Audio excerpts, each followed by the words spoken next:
ser testigo, tiene que haber muchas cosas, que eso es lo que no está funcionando dentro del país. Alejandro, algo de lo que dijo me llamó muchísimo la atención. Hablaba sobre los bancos y la comercialización de datos, y tocaba usted una fibra que pocas veces se toca cuando se habla de transparencia y corrupción, el sector privado. ¿Cuánto puede cambiar una iniciativa o un impulso de crear una secretaría por la transparencia, una comisión por la transparencia, de tocar esas fibras que quedan por un lado cada vez que se tocan estos tópicos? Miren, ese es un tema fundamental. En Guatemala no hemos tocado, digamos, se habla mucho del tema de acceso a la información, y de hecho tenemos avances notables en el tema de acceso a la información. Sin embargo, ¿quién habla de quién está cuidando mis datos? Si sabemos perfectamente que incluso hasta la Municipalidad de Guatemala, antes de mandar las cosas al RENAP, vendió los datos, pues. Y sabemos de entidades que están lucrando con datos personales, y sabemos que hay bancos de datos personales y no pasa nada. Entonces tenemos un problema con la intimidad. Realmente hay un tema de intimidad que los guatemaltecos tenemos que afrontar, y que, insisto, el Procurador de Derechos Humanos no ha sabido enfocar ese tema institucionalmente hablando. Quizás no lo concibe aún como un terreno de los derechos humanos. Pero la ley se lo otorga, es que la ley le otorga esa obligación a él. ¿Dónde encontramos el punto de intermedio entre transparencia y corrupción? Porque un tema es hablar de transparencia y que los actos sean transparentes, y otra es actuar de medidas en contra de la corrupción. ¿Cuál es la diferencia entre ambos términos, Marvin? Bueno, en el ámbito netamente preventivo se trata de establecer buenas prácticas, controles, capacitación, información, cumplimiento de la ley de acceso a la información. Todo eso está en la parte preventiva, digamos. ¿Qué es la parte de transparencia, digamos? ¿Qué es la parte de transparencia? En el tema de corrupción, evidentemente ya entramos a ver si existen figuras penales o no.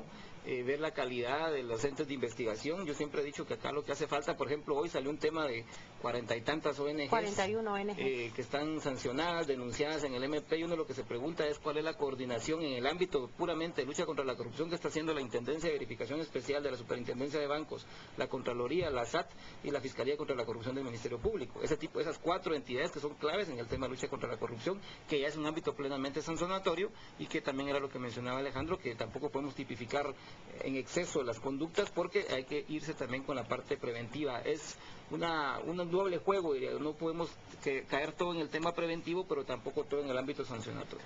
Alejandro, ¿qué vías le quedan al gobierno? Miren, esa decisión no es del gobierno de Otto Pérez. Esta decisión es una decisión de política de país. El guatemalteco, y tenemos que ser muy claros, somos totalmente tolerantes a la corrupción. Existe una cultura de tolerancias a la corrupción. Entonces vemos, por ejemplo, que un alcalde es bueno y no importa si es ladrón, pero que haga obra. Entonces vemos escándalos de corrupción todos los días en el periódico y no pasa nada, ¿verdad? Vemos que la entidad que está ejecutando una carretera es la dueña de la supervisora y no pasa nada. Entonces el guatemalteco realmente tiene que ir cambiando esa cultura de tolerancia hacia la corrupción, y por eso es que decimos que tiene que haber una política que desde distintas perspectivas vaya empujando un modelo distinto. Insisto, si estamos hablando de corrupción y seguimos con el sistema de financiamiento a los partidos políticos y la ley electoral como está, eso es mentira, eso no va a cambiar. Si seguimos con una ley de servicio civil que ya no funciona y que tiene 44 años, eso es mentira, eso no va a cambiar. Y si seguimos con una ley de contrataciones que ya sabemos que también tiene muchos hoyos por ahí, eso no va a cambiar. Entonces tenemos que ir creando unos nuevos mecanismos, y lo que preocupa es, por ejemplo, ahora viene la señora Contralora, y con todo respeto lo digo, y dice que presenta sus reformas, y una de las reformas es que el informe de la Contraloría es plena prueba. Miren, discúlpenme, pero eso no es así, pues.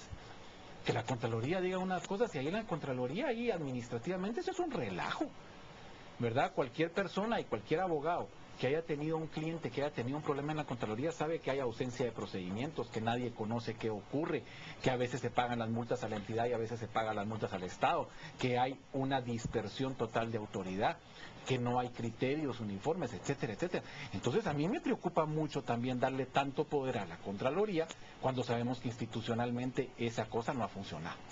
Basado en todo esto, Marvin, viene también la vicepresidenta y dice, bueno, quien esté en contra de la Secretaría está a favor de la corrupción. Y por unanimidad la Corte de Constitucionalidad declaró que era inconstitucional esta norma. Quiere decir que los magistrados de la CC están a favor de la corrupción, y que cualquiera que ha aportado comentarios está a favor de la corrupción. Bueno, yo creo que ahí evidentemente caemos en el puro terreno del discurso político. Es un hecho que la Secretaría, a pesar de que era relativamente reciente, tenía una gran cantidad de personas trabajando, equipo, etcétera. Que hace más de un mes empezaron a despedirlos a todos. Exactamente. Pero... Es un tema curioso que hay que tomar en cuenta, porque hace casi un mes empezaron a despedir a personal de la Secretaría, no sé si porque sabían ya que les iban a clausurar o por algún otro problema. Yo lo que creo es que hay que evaluar las cosas por sus resultados. Y la Secretaría, lamentablemente, a mi criterio, una evaluación que nosotros hicimos muy a priori de los resultados que han tenido, no ha tenido mayores resultados. Incluso volvemos al tema, ¿no?, que lo que se mencionaba, que la crítica era que a través de la Secretaría se estaba haciendo persecución hacia enemigos del Partido Patriota o adentro del mismo Partido Patriota. Entonces, realmente la Secretaría yo creo que no dio los resultados esperados, tuvo el tiempo apropiado para demostrarlos. Con 3 o 4 personas que uno que ponga a monitorear Guatecompras, uno puede establecer procesos, anomalías muy rápidamente. Entonces no se necesitaban 40 personas para tener los resultados tan bajos que ha creído, entonces que tuvo la Secretaría.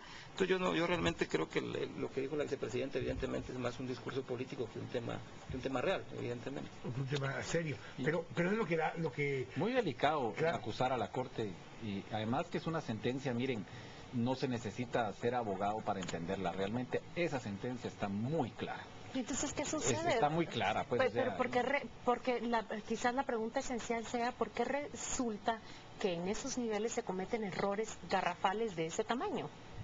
Esa pregunta sí la pregunta la planteaba desde la semana pasada, Claudia, porque no es el primer caso. Tenemos el caso del recurso de amparo que está colocado en contra de la formación inicial docente, donde dicen que carece de una herramienta legal que le diera vida a la formación inicial docente.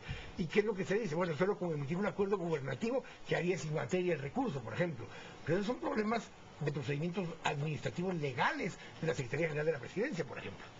Puede ser, definitivamente ahí hay un tema jurídico de mala asesoría de abogados. No sé, no podría acusar yo ahorita a alguien, pero lo que sí puedo decir es que definitivamente la sentencia de la Corte es muy clara en decir que tiene que ser el Congreso el que disponga eso.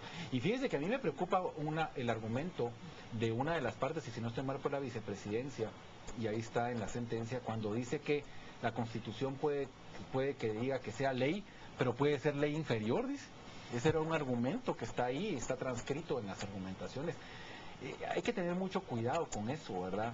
Yo creo que sí, definitivamente aquí, ojalá que el Congreso se ocupe, pero más que todo que haya realmente una política integral de combate a la corrupción en el país y que no sea un ímpetu de un gobierno, sino que sea un ímpetu que venga y que se siga, porque si no esto no va a cambiar. Gracias, Alejandro. Gracias, Marvin, por nos acompañó. Vamos al corte. Estamos acá a las 8:45. Volvemos en un minuto.